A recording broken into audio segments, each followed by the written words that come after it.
Hanya dengan bela akuarium besar ni, buh ikan arapaima besar ni.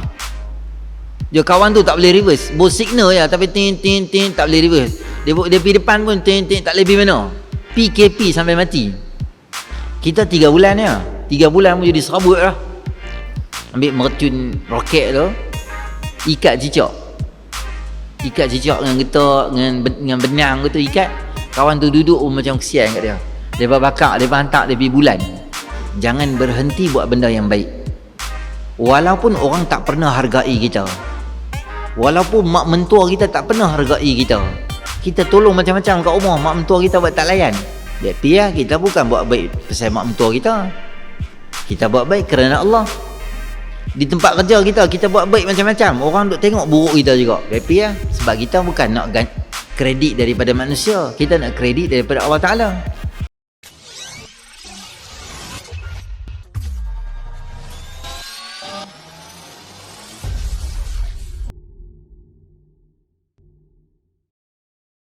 Assalamualaikum warahmatullahi wabarakatuh.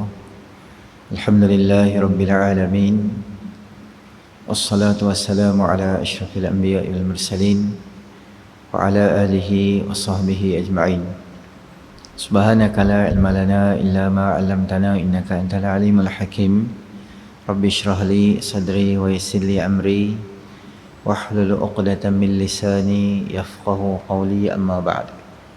Tuan-tuan, puan-puan, muslimin, muslimat yang dirahmati oleh Allah Subhanahu Wa Taala, pertamanya kita panjatkan kesyukuran kita kepada Allah Subhanahu Wa Taala kerana dengan limpah rahmatnya Allah Subhanahu Wa Taala beri kita sama-sama peluang berada di dalam majlis ilmu kita pada malam ini.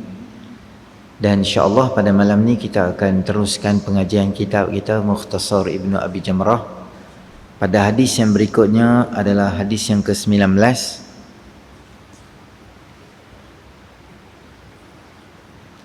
Qala al-musannif rahimahullah ta'ala wa nafa'ana Allahumma bi'ulumihi fid daraini amin ya rabbal alamin. Kasihan kepada anjing satu-satu sebab masuk ke dalam syurga.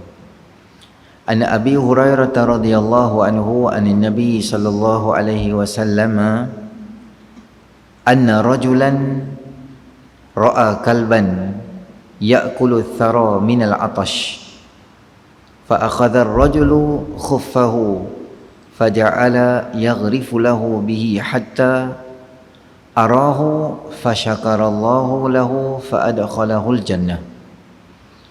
Daripada Sayyidina Abu Hurairah radhiyallahu anhu katanya, sabda Nabi sallallahu alaihi wasallam bahwasanya dari Nabi sallallahu alaihi wasallam katanya, ada seorang lelaki telah melihat seorang lelaki, seekor anjing memakan akan tanah kerana dahaga. Maka mengambil lelaki itu akan kasutnya, lalu dicebok baginya dengan kasut itu hingga memuaskan anjing yang sedang dahaga itu. Kerana ini maka Allah Subhanahu Wa Taala mensyukuri baginya, lalu memasukkannya ke dalam syurga Allah Subhanahu Wa Taala. Baik, hadis malam ni yang biasa juga kebanyakan daripada kita pernah dengar hadis ni, tetapi dia mai dalam versi yang lain. Selalu kita dengar satu orang perempuan, yang perempuan ni kerja selalu berzina, kerja tak elok lah, dia yang bagi minum. Malam ni kita jumpa satu hadis Nabi SAW daripada Imam Bukhari menyebut seorang lelaki, situasi yang hampir sama. Apabila dia balik, dia melihat anjing memakan thara. Thara ni lembapan, ni katalah ni telaga. Orang ambil ayak telaga tu, cebok ayak tu, jadi ayak jatuh kat sini. Ayak tu dia bila campur dengan tanah tu, dia jadi tanah macam selut, ada ayak-ayak, adalah yang banyak sikit jadi macam berlopak sikit. Anjing tu dia dahaga sangat, dia tak boleh nak masuk dalam. Jadi dia duk pulun minum air yang belen-belen. Ada air yang campur dengan pasir dengan tanah tadi tu, yang mana hak lembab, hak rasa dia boleh minum, dia minum lah. Yang air dah serap tanah tu dia tak, macam tu keadaan dia. Maknanya berusaha. Keadaan anjing tu dalam keadaan dahaga lah maksudnya. Maka laki tadi apa dia buat? Dia tengok anjing tu, dia kesian, dia pun ambil air daripada telaga tadi tu, dia pun bagi. Maka perbuatan lelaki tadi yang bagi minum anjing tadi itu disukai oleh Allah Subhanahu Wa Taala, sehingga Allah Subhanahu Wa Taala beri pada dia syurga, keampunan Allah Taala, dan masukkannya ke dalam syurga Allah Subhanahu Wa Taala. Daripada hadis ni tuan-tuan, ada banyak benda yang kita nak ambil fawaid atau faedah-faedah yang kita boleh ambil daripada hadis ni. Yang pertama sekali adalah sifat ihsan. Sifat ihsan. Nabi SAW ajak pada kita sifat ihsan ni bukan sahaja dengan manusia, bahkan kita buat itu dengan binatang. Laki tadi ni dia buat baik ni bukan dekat unta tau. Kita kata unta ni Islamik sikit lah. Kan? Unta ni macam Arab sikit lah, macam Islam sikit. Tak, dia bukan buat baik dengan unta. Dia buat baik tu pada binatang yang dikategorikan sebagai mughalladhah. Anjing, babi dan keturunan dia. Dalam mazhab kita Imam Syafi'i, dia kategori anjing yang berat, najis yang berat. Kena basuh sekali dengan air mutlak, kena basuh 6 kali dengan air tanah. Jadi perbuatan tu maknanya najis tu adalah najis yang berat. Tetapi walaupun dia tu adalah najis yang berat, tidak menghalang laki tadi tu untuk buat baik. Maka nombor satu kita boleh ambil daripada hadis ni apa dia? Kita jangan berhenti buat baik walaupun dengan binatang. Ya, anjing ini adalah sebahagian najis mughalladhah. Tapi kita tak disuruh untuk pukul anjing tanpa sebab. Katalah tuan-tuan naik motor saja jalan situ, tengok anjing. Anjing tu, saya tanya tuan-tuan, anjing haram tak anjing? Anjing ni haram tak? Jawapan dia anjing tak haram. Yang haram hampir makan anjing tu baru haram. Anjing saya saja duduk tepi jalan relax, dia duduk dengan anak dia, dengan bini dia tu, family duduk saja highway gitu, berhenti motor, pulun ambil kayu belakang bonet, hambat dia sampai kampung gitu. Tak betul buat gitu. Dia buat salah apa? Melainkan dia gigit kita. Tu pun kita pukul dia, kata naik motor dia mai. Gigit kita pun kuih dengan kaki macam terajang gitu sikit. Masa dia gigit kita, tak apalah. Esok tu saja pergi cari dia dengan motor, mana bawa kayu. Dia ni yang gigit aku semalam ni, ambat. Tak boleh buat gitu. Dia ada sifat ihsan terhadap binatang. Kerana Nabi SAW, tuan-tuan, banyak benda yang Nabi ajak pada kita supaya kita interaksi secara dengan binatang pun kena jaga dengan elok-elok. Antaranya adalah Nabi SAW ajak pada kita, apabila kamu nak sembelih, maka sembelihlah dengan sembelihan yang baik. Tajamkan pisau kamu, jangan tunjuk pisau depan lembu yang kita nak korban atau ayam yang kita nak sembelih dia tu, jangan tunjuk depan dia, jangan asah depan dia, jangan tumpulkan pisau tu duk pulun, duk potong ni apa, duk sembelih dia tu, tak boleh, tu kira siksa dia. Dia tak boleh ada unsur penyiksaan walaupun terhadap anjing ataupun khinzir dan sebagainya. Binatang-binatang ni, binatang lah tak utamanya, tak boleh. Kalau tuan-tuan tengok sekarang ni, bila orang tak mengaji hadis, tak faham Islam tu betul, tak tahulah siapa yang buat tu, kan viral, bakar kucing saja, tuang minyak gas, bakar kucing betul pun lari mati gitu. Tu semua tu perbuatan-perbuatan menzalimi binatang tu. Esok akhirat Allah Ta'ala akan kumpul balik orang-orang ni semua, akan diperhalusi balik semua benda tu. Tak boleh buat naya ke binatang tu. Dia ambil kucing, dia baling pada tingkat 22. Ada panggil gitu, ada saja baling, fiu baling gitu. Tak boleh buat gitu. Cicak sunat kita bunuh, tapi tak boleh zalimi dia. Maknanya hang tengok cicak duk ada tang tu, ambil apa plastik ke atau getah ke apa kan, terbih sekali je bagi pak gitu. Kalau dia jatuh, the moment dia jatuh tu terus hang basah dia sekali ke dua kali, selamat. Hang tak boleh saja ambil dia, lepas tu ambil kepit kuku, potong kuku dia sikit gitu, lepas tu tengok padan muka hang. Lepas tu ambil pisau pula, blade gitu saja. Tak boleh buat tu, naya ke binatang tu. Dulu kampung-kampung dia pun suka buat lah. Dulu baik 90-an, hujung 80-an dia pun suka buat apa. Tak tahu lah ni ada tak ada. Ambil mercun roket tu, ikat cicak. Ikat cicak dengan getak, dengan benang tu ikat. Kawan tu duduk macam kesian kat dia.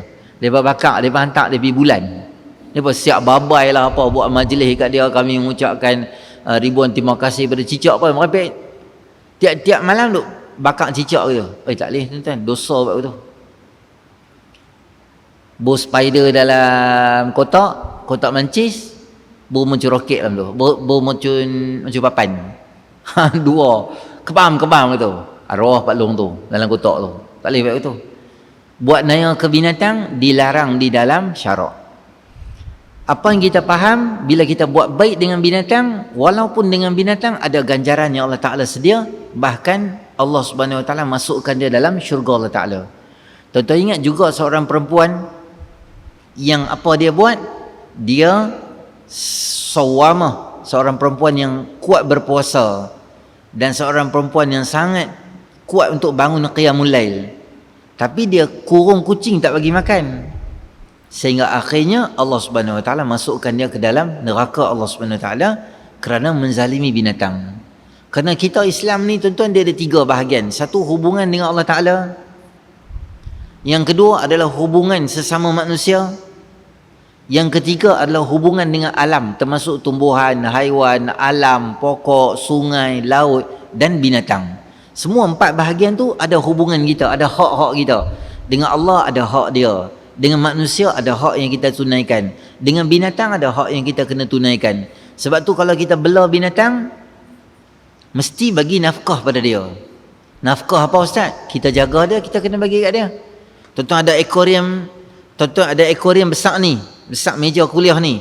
Ikan tuan-tuan tu dia mesti lebih kurang besar ni, supaya dia boleh jalan, boleh berenang, ada ruang untuk dia bergerak gitu. Kalau hang bela ada akuarium kecil, ikan tu dia mesti kecil lagi daripada akuarium tu. Kecil boleh. Hanya dengan bela akuarium besar ni, buh ikan arapaima besar ni. Dia kawan tu tak boleh reverse. Buh signal ya, tapi tin tak boleh reverse. Dia pergi depan pun tin tak boleh pergi mana. PKP sampai mati. Kita 3 bulan ya. 3 bulan pun jadi serabut lah. Katok kepala kat dinding lah apa, jadi macam tak ketahuan lah. 3 bulan. Depress. Tuan-tuan bayang. Tu. Kalau dia perlukan teman, kita kena bagi dia teman lah. Kalau binatang-binatang yang hidup berpasangan, okey, kena bagi dia pasangan. Ikan arapaima tu dia jenis tak ada pasangan, dia hidup seorang-seorang je. Dia makan pun serangga kita bagi kat dia, dia buat muka belagak. Pernah tengok ikan tu? Ikan tu dia jarang senyum, tak pernah tengok dia senyum. Dia tak akan senyum ya. Hang beli apa pun dia tak akan senyum tu. Dia tiba macam muka takabur tu, belagak tu, tiba muka macam dia kemas ingat jalan tu. Dia ni hidup seorang. Tak apa. Kalau kita bela apa-apa binatang yang memerlukan pasangan, kena bagi kat dia. Dan wajib bagi makanan dekat binatang-binatang ni. 1 hari 2 kali makan paling kurang, kena bagi kat dia apa? Makan dengan minum.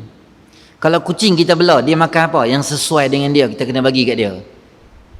Dan saya masa kita duduk ada sini, saya tak risau. Kebanyakannya jadi bila kita balik kampung, seminggu balik kampung, tinggal kucing tang tu. Kucing tak tahu cari makan lah apa semua, jadi lembek. Dosa tuan-tuan buat tu kat binatang. Bela burung sesuai dengan sangkak dia, dia boleh terbang. Buat sangkak besar, kawan-kawan dia boleh terbang. Yang bela burung dan sangkak halus tu, siang kat dia. Hak lebih naya, sangkak tak ada, ikat kaki dia, merpati. Kawan nak terbang tak boleh. Tuan-tuan ingat dia duduk bunyi ku tu, tuan-tuan ingat tu dia kata apa? Dia tengok kawan-kawan dia duduk sembang. Kawan-kawan dia bunyi ku dekat dahan pokok rumah kita. Kita pun tangkap seekor, ikat kaki dia bawa itu. Dia pun bunyi ku. Tuan-tuan dia kata apa? Tak guna tuan aku. Dia duduk maki kita 8 kilo. Sebab dia nak terbang tak boleh. Buat naya ke binatang ni juga termasuk dalam dilarang di dalam syarak. Biasa saya beritahu tuan-tuan, kucing tak apalah, paling-paling kurang kita boleh bungkus balik rumah, balik kampung. Ikan tuan-tuan nak bungkus macam mana? Bola kereta belakang. Korean semua sekali. Oi, pelik juga tu. Nak balik kampung mana tu? Jadi, bela arnab ke, bela binatang apa pun boleh. Binatang-binatang memerlukan lesen daripada Jabatan Perhilitan, ambil lah. Kalau binatang tu binatang biasa gitu je, tak apa. Cuma jangan ada unsur buat zalim pada binatang. Kerana kalau tuan-tuan tengok, Nabi SAW ada banyak benda yang Nabi ajak pada kita supaya jangan buat naya ke binatang. Dan binatang ni juga tuan-tuan, kalau dia tu kawan dengan orang baik-baik, Allah beri satu kemuliaan pada dia. Contoh apa dia? Anjing Ashabul Kahfi. Dia anjing je. Kalau level kita tu najis mughalazah lah. Tapi apa dia buat? Allah beri satu kemuliaan dan Allah mention nama dia dalam Quran. Sebutkan dia. Apa dia buat? Dia follow je. Orang baik-baik ni dia ikut dan dia tidur di hadapan gua. Tidur macam anjing macam tu. Jadi orang lalu orang tengok, takut tau. Ada gua ni. Tak ada depa tak ada tani cucu kita pergi tempat lain lah. Dia macam orang jadi gerun dan seriau tengok anjing tu. Allah sebut nama dia. Tuan-tuan ulama bincang panjang tentang kala anjing. Tuan-tuan tengok dalam kitab Haiwan Kubra. Cerita pasal haiwan je. Bincang tentang kala. Ada yang kata kelabu, koko. Ya Allah, anjing tu kalau bahasa kita bukan penting sangat. Tapi sebab dia kawan dengan orang baik-baik ni, perbincangan jadi di kalangan ulama tentang nak bincang kala anjing tu kala apa. Sampai ke peringkat macam tu. Allah letak sebab binatang ni bukan kita katakan boleh buat naya ke dia saja tu. Satu. Yang kedua lagi, Nabi SAW juga sebut dalam hadis tentang satu orang yang bakar semut. Allah tegur supaya jangan bakar. Kalau yang buat salah tu satu, kenapa kamu bakar semua dia punya sarang dia tu? Maka menyiksa binatang dengan api adalah satu yang dilarang dalam syarak. Juga kes berlaku tentang zaman Nabi SAW tentang seekor unta yang mengamuk di dalam kebun unta tu. Bila Nabi SAW pi, sahabat-sahabat kata, wahai Rasulullah jangan pi, bahaya dia ni, dia unta duk mengamuk. Nabi kata tak apa, mai aku pi. Bila Nabi pi, Nabi macam boleh faham mukjizat Nabi ni, boleh faham luahan hati unta tadi tu. Nabi keluar, Nabi kata kat dia, siapa tuan dia? Sebab apa? Sebab hampa bagi dia kerja banyak tapi makan, subsidi makan hampa potong. Unta pun mengamuk agak kalau hampa tak subsidi semua kena potong, dia pun bara agak. Ada sekali Nabi SAW didatangi seekor burung dan dia duduk dekat macam tembok gitu. Bila Nabi SAW lalu, faja'ala yurafrifu ra'sahu wa yukallimuhu. Dia macam cakap dengan Nabi tau, dia buat macam tu. Nabi pun macam duk dengar cakap gitu. Lepas tu Nabi kali kat sahabat, Nabi kata, ayyukum afja'a hadha biwaladih? Ni siapa pergi ambil ni anak dia ni? Siapa ambil anak dia? Maka seorang lelaki jawab, ana ya Rasulullah sallallahu alaihi wasallam. Nabi kata, urdudhu ilaih. Bagi balik kat dia. Dia bagi tahu kat aku ada orang ambil anak dia. Nabi suruh bagi balik. Tapi tak mau buat naya ke binatang tu, pisahkan anak pada mak dia. Dan lagi ketika mana adik kepada Sayyidina Anas radhiyallahu anhu nama Umair, Nabi SAW pernah pergi rumah, Nabi jumpa dia sedih, burung yang dia belau tu mati. Maka Nabi tanya kat dia, ya Aba Umair, ma fa'alan Nughair? Nughair tu burung hak dia belau tu. Nabi ambil hati dia, Nabi pujuk dia, Nabi sembang dengan dia, Nabi cerita kat dia. Daripada hadis ni ulama bagi tahu boleh kita nak bela binatang, tak apa, tak ada masalah. Dan kita tak boleh kata budak-budak ni kita jangan bagi binatang, nanti dia picik bagi mati, budak-budak tak ada kasih sayang. Tak semua budak-budak macam tu. Bukti dalam hadis Nabi SAW yang saya baca tadi tu, Imam Syafi'i bawa keluar hukum kata apa? Boleh kita bagi budak-budak bela binatang kerana nak bina sifat kasih sayang dalam diri dia. Bila dia tengok binatang kadang kecil kan, tuan-tuan tengok viral, ada ayam dia kena sembelih, dia pun sedih sebab ayam dia mati. Perasaan tu bukan semua budak-budak ada nak zalimi binatang tau. Mereka ada perasaan yang baik juga yang ada pada mereka. Dan juga dan Nabi SAW sendiri menggelarkan sahabat, antaranya rawi hadis ni sendiri tentang nama Abu Hurairah, bapa kucing. Maknanya dalam banyak-banyak gelaran Nabi up satu nama binatang tu, Nabi bagi pada sahabat tu. Maknanya Islam ni dengan binatang ni dia tak adalah jauh sangat, dia rapat dan dia baik. Cuma konsep dia jangan ada kita menzalimi atau buat naya ke mana-mana binatang. Sama jugalah tuan-tuan, jadi pupus lah tuan-tuan tengok dia pergi potong gading gajah dia, rhinoceros punya tanduk lah apa. Tu semua saya nak bang kat tuan-tuan, Islam bukan dalam masjid je. Dia punya rangkaian pemahaman kita tentang Islam, dia lajak sampai ke alam. Tak boleh kita buat naya ke binatang macam tu.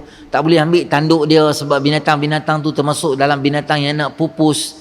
Tak apa-apa peraturan tentang binatang yang nak pupus ni, yang perhilitan ke siapa, agensi terlibat buat keluar tu, semua tu sebahagian daripada syarak supaya memelihara alam. Allah buat ekosistem alam ni dengan binatang ni semua Allah buat elok. Binatang ni makan binatang ni, binatang ni makan binatang ni, binatang ni makan binatang ni. Dia punya rantaian makanan tu semua Allah buat cantik dah. Kita pergi ambil binatang tu, pergi buat naya, pergi putuskan rantaian dia, dia punya ekosistem alam makanan, semua dia akan jadi macam mana tuan-tuan tengok akhir-akhir ni. Dia bukan sahaja jadi kesan yang banyak, macam-macam lah kesan kepupusan binatang tu sendiri. Sebab tu Nabi SAW ajak pada kita dengan ruangan yang sangat besar. Dan Nabi bagi tahu apa? Kalau hampa tanam, Nabi kata, kalaulah hampa tanam pokok, daripada pokok tadi tu naik buah, dan buah tadi tu dimakan oleh burung, maka orang yang tanam tu dapat pahala sedekah. Orang yang tanam dapat pahala sedekah. Kadang kita pokok pelam ke, burung main makan jadi berulat tu, jangan marah. Boleh, tak apa, tak ada masalah. Semua tu Allah bagi pahala. Kalau ulat makan ustaz, ulat makan pun kita tak boleh makan dah buah tu, insya-Allah dapat pahala. Kalau saya makan ulat ustaz, termakan tak apa. Datanglah tengok sembang dengan member cerita apa, kerak makan-makan tu dah kunyah apa semua dah. Tengok kepala tak ada ulat tu duk cuik gitu. Allah, arwah dah Pak Long ni. Dah tertelan dah. Nak buat macam mana? Tak apa, dimaafkan dalam syarak. Yang tak boleh, sedap lah pula. Main aku try pula, saja pergi kutik gitu tu, cicah garam duk buat makan macam pelam gitu. Yang tu baru tak boleh lah. Saya saja makan tak boleh. Ataupun memang saja cari potong buah, cari ulat. Potong, ada ulat tak? Ada ulat bagi kat aku, dia bawa pinggan pula. Dia bawa pinggan kecil macam ni, dia pergi makan kat hotel. Siapa-siapa ada ulat bagi kat aku, yang tu tak boleh lah. Yang tu burung tak boleh makan ulat. Tak boleh makan ulat binatang. Okey, yang pertama ihsan terhadap binatang. Nombor dua, saya nak bab kat tuan-tuan daripada hadis ni ialah tentang kelebihan orang yang buat benda kecil je, bukan benda besar dia buat pun. Dia bukanlah ambil anjing tadi bawa balik rumah, mandikan dia, buat rumah, cari satu pasangan. Tak, dia bagi minum dan dia belah. Dan dia bagi minum pun dengan kasut je. Dia bukan pergi cari bekai jenama Tupperware ke. Tak. Dengan kasut dia je. Kita kata apa? Benda yang sangat senang dan sangat mudah. Bukan benda besar baik dia buat pun. Tapi di sisi Allah, Allah hargai benda tu. Kerana apa? Dengan niat yang baik. Sebab tu kata Abdullah ibn Mubarak rahimahullah ta'ala, ada sesetengah amalan yang sangat kecil tapi dibesarkan oleh Allah kerana niat kita yang baik, niat kita yang ikhlas. Ada sesetengah amalan yang sangat besar tapi dia menjadi kecil kerana niat dia bukan kerana Allah Subhanahu Wa Taala. Jadi nombor dua saya nak buat apa? Jangan persenda atau jangan pelekeh, jangan pandang baik ni sebelah mata. Kata Nabi SAW, la tahqiranna minal ma'rufi syai'a walau an talqa akhuka biwajhin taliq atau kama qala sallallahu alaihi wasallam. Benda-benda baik ni jangan pandang remeh kat dia. walaupun sekadar tengok member hampa dengan muka ceria. Satgi kita balik, masa nak pakai kasut, jumpa member. Ji, sihat lah? Sihat. Balik. Balik. Yang tu kecil ke besar? Kecil je. Tapi Nabi kata, perbuatan tu jangan hang pandang remeh. Tu cakap tau, Nabi kata senyum je. Jumpa di traffic light, kita tak kenal benda tu. Senyum kat dia. Senyum tu di sisi Allah sangat besar ganjaran di sisi Allah. Maka tambahlah tuan-tuan main kuliah, main ceramah, derma, masjid, surau, tolong yang ni, tolong orang susah dan sebagainya. Kesemua itu pahala ganjaran yang sangat besar di sisi Allah Subhanahu wa taala. Jangan pandang remeh dengan benda baiklah. Qabliyah ke, ba'diyah ke, apa-apalah benda semayang. Walaupun sekadar bagi makan kat kucing kat kedai makan ya. Kucing main kat kita pelan-pelan, kita nak habis dah nasi goreng ayam. Adalah ayam sikit ujung tu bahagian dada tu, koyak sikit, ambil nasi satu camca, bubur kat dia kat bawah tu. Dia pun meow makan. Yang tu besar ganjaran di sisi Allah. Bukan besar pun. Kecil je benda tu. Kecil je. Orang buat kenduri. Makan dengan kita ni siapa dia? Yang makan dengan kita ni ada satu bapa dengan anak kecil lah. Satgi dia mak dia duk jaga anak, dia ni duk jaga anak. Satgi dia lari pergi hambat anak dia. Lalah dia tinggal nasi tu. Dia pun pergi mana tak tahu dah. Kita duk sebelah dia. Apa kita buat? Kita buka puasa. Kita tolong ambil cawan dia, tolong ambil pinggan tu, apa lebih kurang sikit, atau mungkin dia terlupa, kita pergi tuang, tolong tok siap buang dalam tong sampah. Tak, bukan benda besar, benda kecil je. Tapi dihargai. Imam Bukhari satu hari dia tengok anak murid dia duk asah pensel kolam pensel ni dekat dalam masjid. Maksudnya masa dia duk mengajar tu, dia duk asah-asah, dia tulis apa Imam Bukhari mengajar.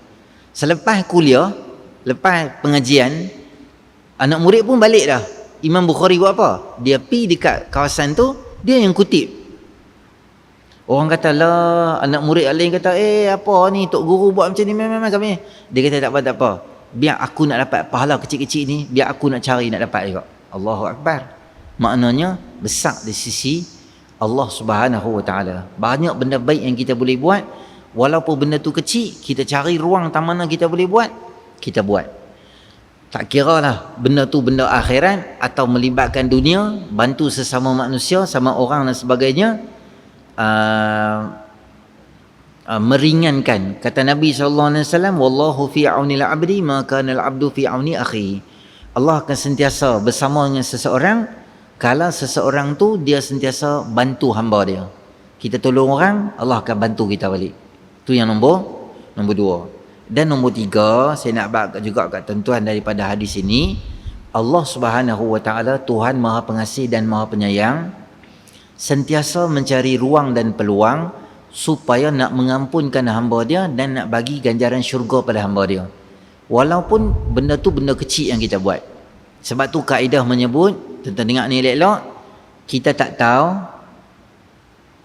tahu keredaan Allah dalam baik mana yang kita buat. Ada banyak benda baik kita buat, tapi kita tak tahu mana satu baik yang kita buat yang menjadi satu poin betul yang Allah redha, Allah bagi kita masuk syurga.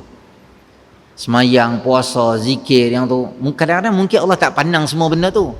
Ada sekali kita tolong kucing dalam parit, yang tu Allah ambil highlight, Allah bagi besar. Kadang-kadang ibadat kita di waktu malam Allah tak kira. Bila ada sekali suami kita minta tolong apakah, kita pun tak larat, tapi kita bantu kat suami kita, mungkin value di situ jadi besar di sisi Allah. Dan nombor 2, kita tak tahu Allah nak marah dekat kita dalam jahat mana. Ada orang buat jahat ni, buat jahat tu, buat jahat ni, buat jahat tu, Allah tak marah kat dia. Sekali dia kurung kucingnya, Allah marah terus. Maka kita tak tahu Allah nak marah kita kat mana. Tuan-tuan ingat laki yang bunuh 99 orang, punyalah banyak jahat dia buat, bunuh orang, 100 orang dia bunuh.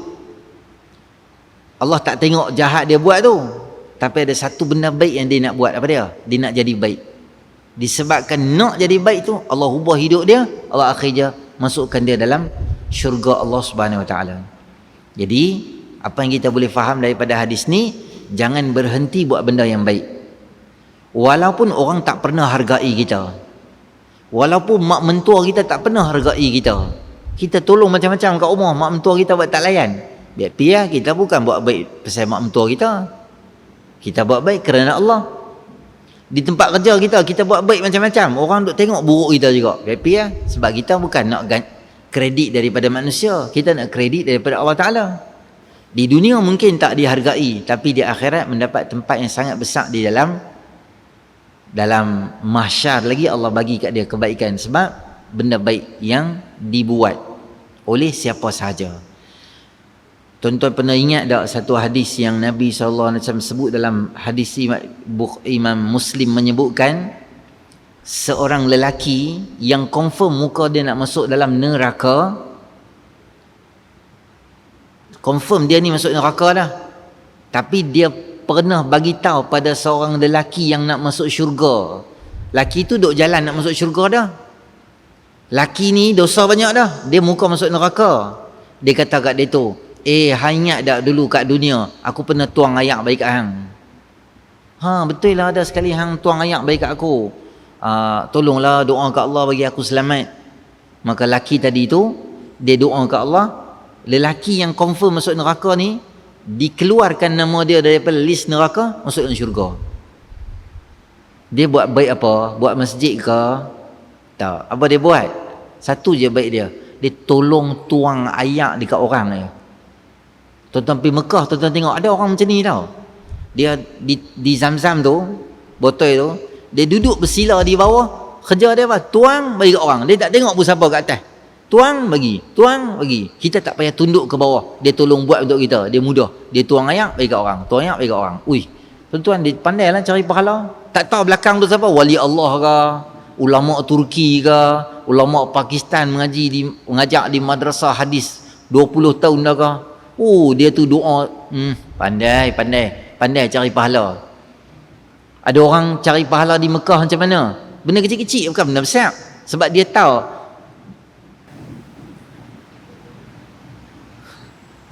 Nak azan dah. Jadi kita terpaksa berhenti di sini dulu. Tengah duk rancak, tak boleh naik dah. SOP.